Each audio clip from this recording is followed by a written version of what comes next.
accumulation of money by families like the Vanderbilts changed the economic, social, and physical landscape of the United States. But once rich doesn't mean always rich. And the Vanderbilts eventually fell from atop the financial and social ladders they once dominated, and went from American royalty to flat-out broke.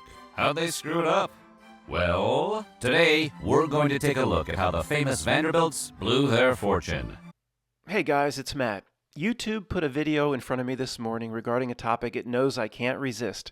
From the Weird History channel, something like how one of America's richest families lost everything or lost their fortune, and it was specifically on the Vanderbilt family. So I can't resist. Of course, I start clicking it and I'm going, oh, sure, right. Now, it is possible one or two of the famous families via the old money of the Gilded Age that in today's dollars, they'd be worth $500 billion, $700 billion to $1 trillion via the conversion of today's dollars to the Gilded Age started around 1890. It's possible a few of the families pissed their money away and are no longer prominent, but history insults our intelligence by saying they all squandered it to a degree. And the Rockefellers, the last time I looked, the family was only worth $11 billion, and it's just these little internet coders, these little pimple poppers like Zuck the Borg that now control everything. I don't buy it for a second. I can't resist this topic. So I spent another hour, an hour and a half looking into the Vanderbilt family from the original line, which is Commodore Vanderbilt from the 1700s, all the way through that creep of today, Anderson Cooper, right through. I look briefly at that creep. I don't buy it for a second. Now you're looking at Cornelius Vanderbilt, who is without a doubt the most famous Vanderbilt. Yeah, even more famous than Anderson Cooper, because he's not carrying the Vanderbilt name. He's carrying the Cooper name, whatever that is. He's trying to pretend to himself that he's doing it on his own. He would look himself in the mirror, Anderson Cooper, and say, because I'm a Vanderbilt, it didn't get me any jobs. It didn't open any doors. I'm doing it on my own. That fraud actually believes that about himself, but forget that creep. At some point in history, around the time of the Gilded Age, Cornelius Vanderbilt, pictured here, was considered to be amongst the richest people in the entire world. And of course, they squandered it. The Vanderbilts lost it like all the old money. Don't you feel bad for them? Look at them. Go ahead, look at them. Don't you feel a little bit sad for the family? Say hi to them. Go ahead, say hi. Matt, I was going to give this video to somebody that would take this topic seriously. I'm sorry. I make it for, if it could get through to anybody, I would make these videos different. I really would. But go ahead, say hi to him. He's probably, if enough of us say hi to him, he'll roll around in his grave, wherever it is. Maybe it's in the basement of the Biltmore Mansion in North Carolina. We'll look at that soon, coming up. Reading briefly from Wikipedia, which is the beginning of the history that insults all of our intelligence, Cornelius Vanderbilt, May 27, 1794, January 4th, 1877, nicknamed the Commodore, which is strange because his father's name is actually Commodore Vanderbilt. That's really weird. Was an American business magnate who built his wealth in railroads and shipping. After working with his father's business, Vanderbilt worked his way into leadership positions in the inland water trade and invested in the rapidly growing railroad industry, effectively transforming the geography of the United States. As one of the richest Americans in history and wealthiest figures overall, Vanderbilt was the patriarch of the wealthy and influential Vanderbilt family. He provided the initial gift to found Vanderbilt University in Nashville, Tennessee. According to historian Roger Grant, quote, contemporaries, too, often hated or feared Vanderbilt, or at least considered him an unmannered brute. While Vanderbilt could be a rascal, combative, and cunning, he was much more a builder than a wrecker, being honorable, shrewd, and hard-working. Well, Matt, I know what they say, but the family fortune was so massive it couldn't be completely pissed away. What's left? Well, when Gloria Vanderbilt, the famous jeans designer and mother of Anderson Cooper, if don't look directly into his eyes, she left him the entire estate of what was left upon her death, $1.5 million. Now he makes that in a month, or he makes whatever his contract's got to be 20, 30, 40, 50 million. He doesn't need money. He's a Vanderbilt. He's part of the bloodline. I don't buy it for a second. He makes it in a few months, which she left him what was left of the entire estate, $1.5 million.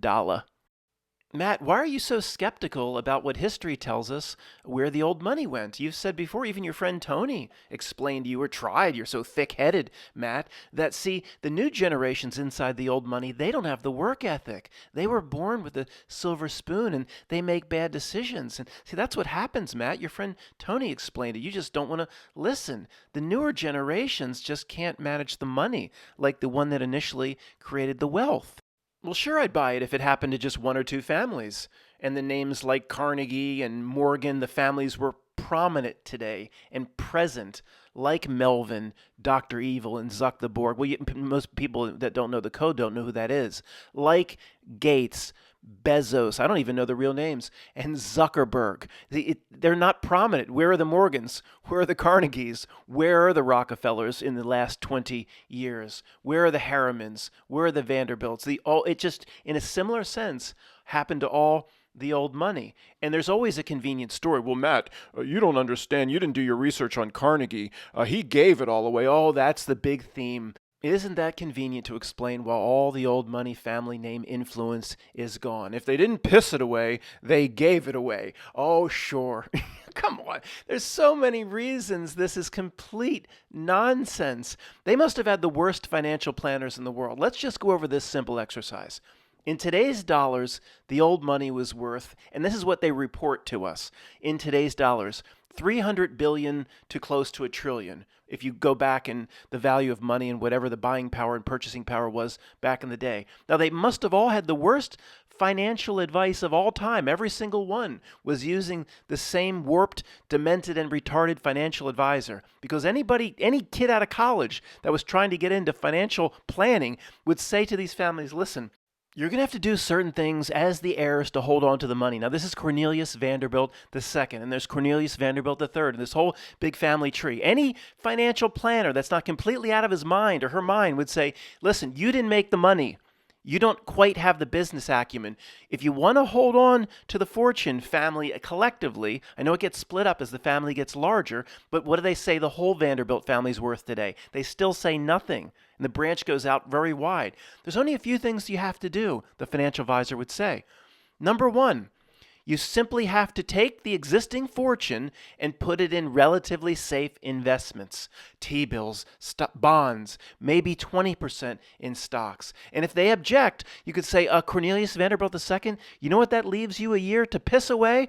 It leaves you about $150 to $200 million in today's dollars to completely squander and piss away without eroding the initial fortune. Whoever's advising him would say, listen, I know it's one of your dreams to emulate, was it MC Hammer that went around, he rented a plane and he took his posse around the world. He kept pissing his money away thinking that the next album would outsell the one before. It's like, Cornelius Vanderbilt II, I know you want to emulate MC Hammer. You can do all that stuff. But you can piss away. Here it is. The dividends and the reinvestments that come back, $200 million. You can just squander it. Or just decide to play croquet in the backyard. But you can't erode the initial base fortune that will generate via safe investment the continued wealth moving forward. Now, maybe a few of them might not have taken the advice, but a few of them would have. And come on, this is ridiculous, guys. And maybe the chances the entire Vanderbilt family all pissed it away, then the other names from the Gilded Age would be prominent today. Gloria Vanderbilt by herself, the whole genes thing. That by the way, if you're over age 50 to 55, Gloria Vanderbilt jeans at one point was like the biggest name in jeans. She was making her own little name for herself, assuming the story's even correct, in jeans and clothing and textiles. That, if it was managed properly, should be worth several $100 million today. But her estate, $1.5 million to Anderson Cooper, and he makes so much at CNN, he probably was like just a check lying around. What was it, that scene in Caddyshack? Chevy Chase as Ty Webb. He has the young blonde-haired girl in his place, and she picks up a $70,000 check just lying around. He's like, keep it. That's what Anderson did. And when he found out what was left after his mother passed, how much of the estate was left? $1.5 million? Keep it. He's like, fuck it. That doesn't mean anything to them. 1.5 million. Even if the whole story is legitimate, he still makes 10, 15 million a year at CNN or whatever he makes. Come on. They don't. Here's the thing, guys. I should have gotten to this earlier. See, if I had to guess, if somebody gave me 2 guesses, but I'm only going to need 1, I would bet that the Vanderbilt name is in some way associated with the establishment or foundation of what's called the Federal Reserve, that can decide to print up trillions a day without any government oversight. See, the Vanderbilt name is in there, so in terms of what's publicly reported, they don't need no money. Well, Matt, aren't you going to comment about the hidden hand and the potential influence of the secret societies? Well, yes and no. Not in the way you first-grade truthers want me to, but I will say he might be looking for a cockroach that got loose in his shirt. Bill has a timely poster for us to sum all this up. How schools still spin the Federal Reserve, what it is. It's there for you. It has nothing to do with private citizens. Who knows what the schools say today about the Federal Reserve? But on the right, voodoo economics really makes the world go round. And Reagan says, I told you so. I told you so. Bueller, does anybody in the class, it was under the Reagan administration, blank economics, voodoo. It was exposed during the Reagan administration, but it's always been voodoo economics. The Federal Reserve, there's nothing that's a bigger giveaway to this reality in terms of presenting something to your family and friends that should wake everybody up that things aren't as they seem than the Federal Reserve. There's no accountability. It's private citizens and private bankers that go back to the Gilded Age, likely the Vanderbilts, that can't be audited by Congress, that can literally make up trillions of dollars a day and push it out to wherever they want. Why would anybody care? This is the reason that the net worth of the old money doesn't exist. Per their own personal bank accounts, they don't need any money. They can go get whatever they need, and they probably never need money. When the plane lands somewhere, they probably never need a passport. When the burger comes, there's probably no check. Did we forget to check on that burger? No, it's a Carnegie. There's no check. You make that burger for free. Maybe they don't spend a dime on anything. It's private names that's responsible for something called the Federal Reserve. There's no government oversight. If this doesn't wake up your friends and family, or nothing will, which is correct, nothing will. But it's not voodoo economics. We don't even have a name for what it is. They just make up whatever they want. So why would we expect any of the old names to have any money or net worth associated with their own personal bank accounts when they are all part of what's called the Federal Reserve? Are we in this group? Are we the only ones saying, yeah, we are the only, I guess I was going to complain a bit, but yes, we are the only ones left that have a degree of common sense and sanity in this reality. Look, the European Central Bank it's one building, but it's constructed in such a way that from many angles it looks like 2 towers. Is anybody surprised? I mean, there's still truthers that really still believe that the European Central Bank is like on its own, or the Bank of Japan, or whatever other central bank may exist is on its own. It's probably part of the Fed, like a little subsidiary. At the very minimum, they merged a long time ago and have to be acting completely as one, or the whole system would have failed a long time ago. I mean, it is unbelievable. There's people literally in our truth research community that believe the central banks are actually separate from each other. It's one table of creeps. All the evidence all the time points to a one world system. I mean, even going back to World War I and the Sykes-Picot Treaty, and why the Russians never exposed the Americans for supposedly what was going on during Mercury, Gemini, and Apollo missions if they weren't playing the same game. I mean, come on, we don't, it's frustrating at times, guys, because it's so clear to us. But anyway, back to the Federal Reserve. Who knows what, per Bill's poster here, what the schools are saying, what the schools are brainwashing the children into believing what the Federal Reserve is. Either way, it's good, and it's looking out for you. I took a snapshot of the debt clock a few seconds ago. I didn't know what it was. I figured it was around 30 trillion, 34 trillion. I don't even know how to read the number. It's so big. 609 billion, 34 trillion. God, look, guys, if the entire world system was not managed by AI Whopper supercomputers or quantum computer or whatever, things that we just can't fathom, doing thousands of injections, they must be doing thousands of monetary injections daily, all without human interaction. There's no possible way people at a desk could do it. The system would have gone down a long time ago. I'll say what I said 5 years ago. Because they've kept what shouldn't be able to be kept going this long, they probably will keep it going longer than we think.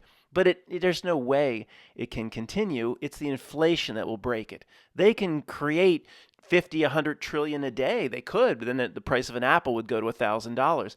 The inflation will break it. There's no breaking it at all, except for the inflation. When the people cannot afford their basic necessities and they start to look for where they put the old baseball bat. That's the only thing that's going to bring it down, is the inflation.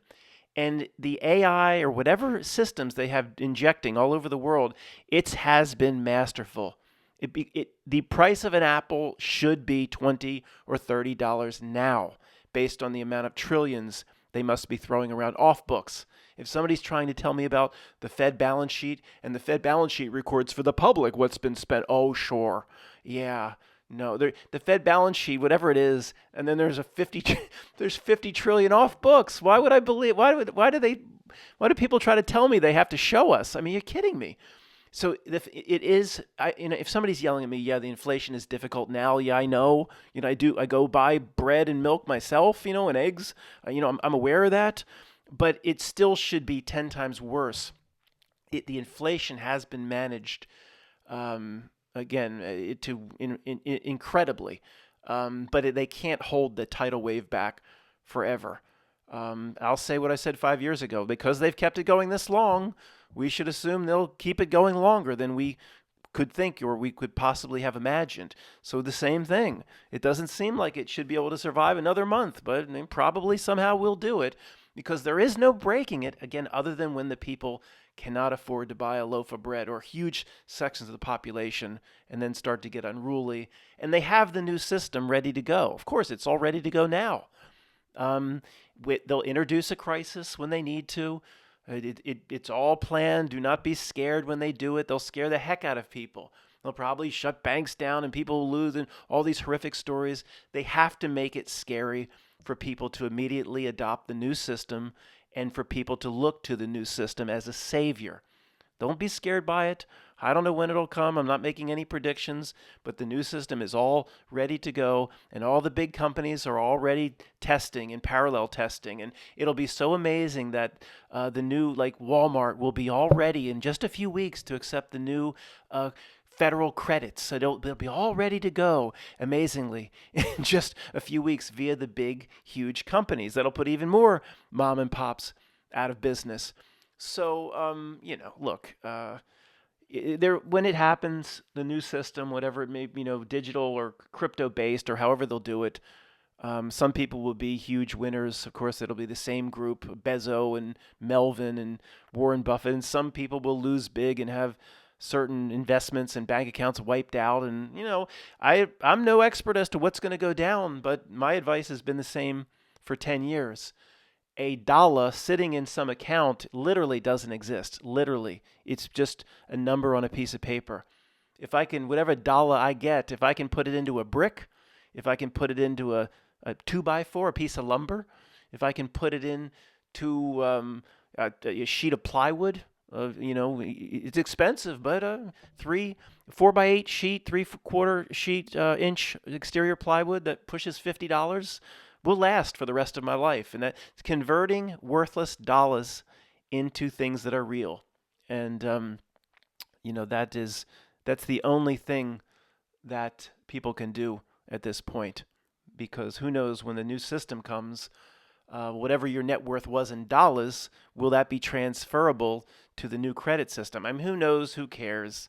It doesn't, I ain't got no wide array of portfolio. I'm not worried about it. I got out of this shit 10 years ago. I don't have one investment. If somebody's nice enough to give me $1, Matt, are you going to say it that way for the rest of your life? Okay, if somebody's nice enough to give me $1, I'll buy a brick, or I'll buy something that I know cannot be pissed away by the Federal Reserve System and as it converts over to its new demonic system. Thanks for listening.